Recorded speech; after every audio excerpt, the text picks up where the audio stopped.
Well, I was born and grew up in Seoul, Korea, where about 9.4 million people living in. It's pretty crowded. Uh, I grew up as the one of the youngest of three, and I had both parents.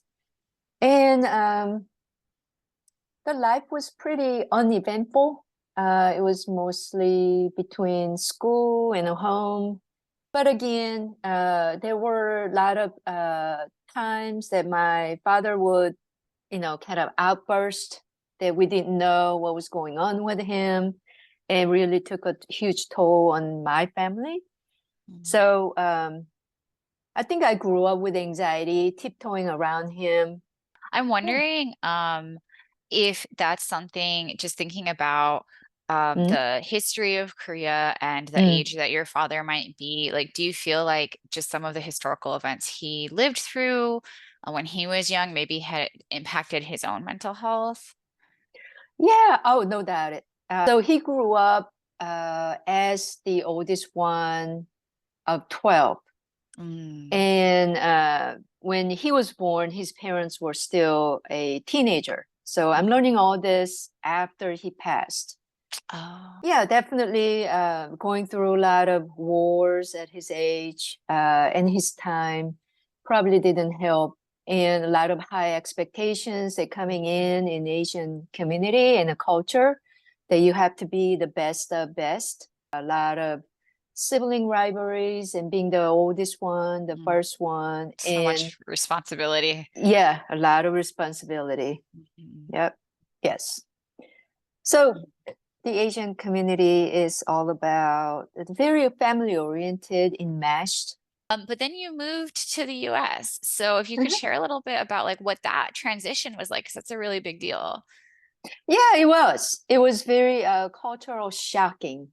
Everything was so big. If anyone was in Korea, I, being growing up in Seoul, it's very crowded, very condensed. Everybody's busy, busy, busy. But when I came to United States, it was too open. Everything was big and wide. So Mm. yeah, it was definitely I went through a multiple layers of cultural shocking. Okay, so you came to the States, you're dealing with the kind of anxiety and some overwhelm and Mm, just all these differences. And mhm. then how did you end up in the mental health profession? Like, what was that journey like? Since we're on the topic of like what it's like in the room, there may be people Mm. who are listening to this who are considering going to therapy, Yeah. but are scared to do it, or they're Mm. maybe worried about what other people will think if they find out, or like what's going to happen when they go into that room.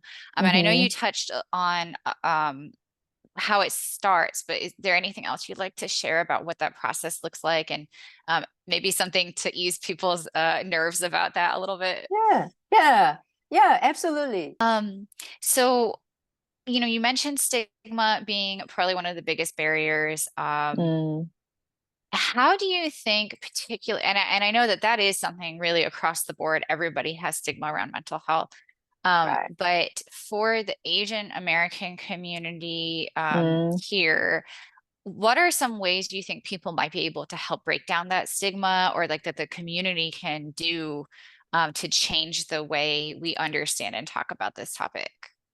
If uh somebody wants to know a little bit more as a maybe an Asian American, or pre-student, someone's contemplating going into the helping profession.